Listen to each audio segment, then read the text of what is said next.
Boker Tov, nous sommes le 24 juillet 2022, c'est l'heure du premier journal d'information en direct de Jérusalem sur Radio Kalita.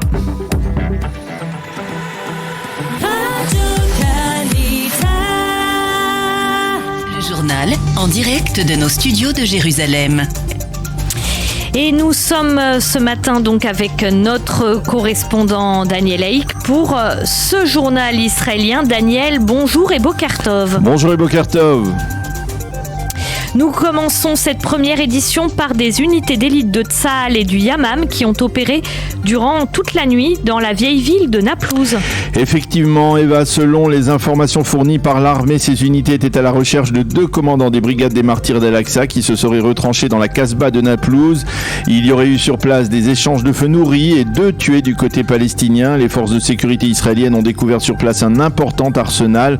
Au sein du Yamam, on affirme ce matin que les soldats de l'unité d'élite poursuivront leur activité en Judée et Samarie et arriveront là où se cachent les terroristes. Fin de citation.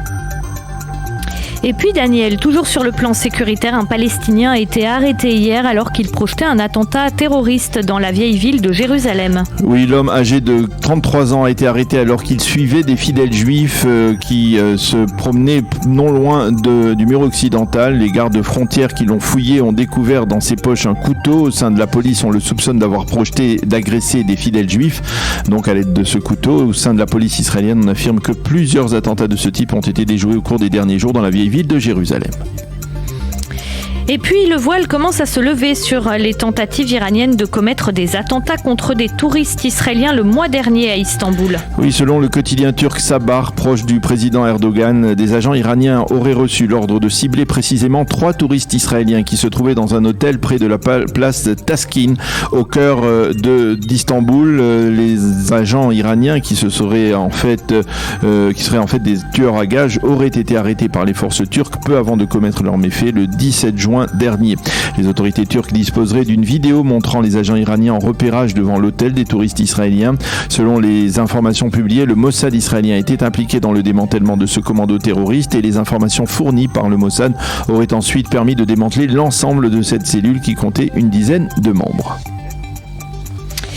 Et de son côté, Téhéran affirme avoir à son tour démantelé un réseau d'espionnage sur le territoire iranien.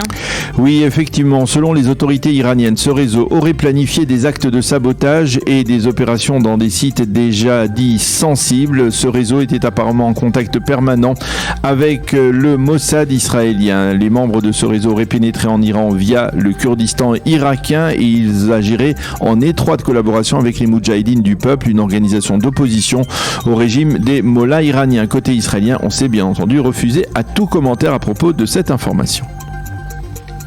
Le roi du Bahreïn, lui, aurait limogé durant le week-end une très haute fonctionnaire bahreïnie pour avoir refusé de serrer la main de l'ambassadeur d'Israël au Bahreïn. Oui, la très haute fonctionnaire s'appelle Maï bint Mohammed ibn Khalifa. Elle fait partie de la famille royale. Elle occupait les fonctions de présidente de l'autorité de la culture et des antiquités, une sorte de ministre de la culture bahreïnie.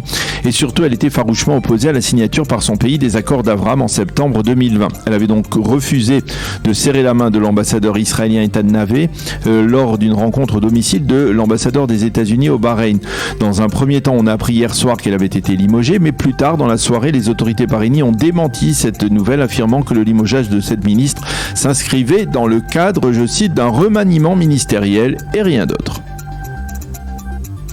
Et puis, côté israélien, on espère trouver une solution à la crise ouverte entre l'agence juive et la Russie. Oui, et c'est dans ce but qu'un groupe de juristes israéliens s'envolera aujourd'hui vers Moscou. Ces juristes tenteront d'expliquer au ministère russe de la justice l'exact positionnement de l'agence juive après que ce ministère ait exprimé son intention de fermer les bureaux de l'organisme chargé de l'alliance des juifs russes.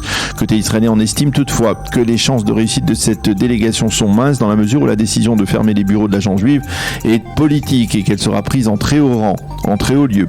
Toutefois, l'agence juive ne prend pas de risque et répond aux Russes en fonction de leur accusation. On estime côté israélien que Vladimir Poutine agit ainsi pour se faire, pour venger d'une certaine manière l'État d'Israël et faire payer à l'État d'Israël son positionnement en faveur de l'Ukraine, également la poursuite des raids israéliens en Syrie qui sont critiqués par le président russe.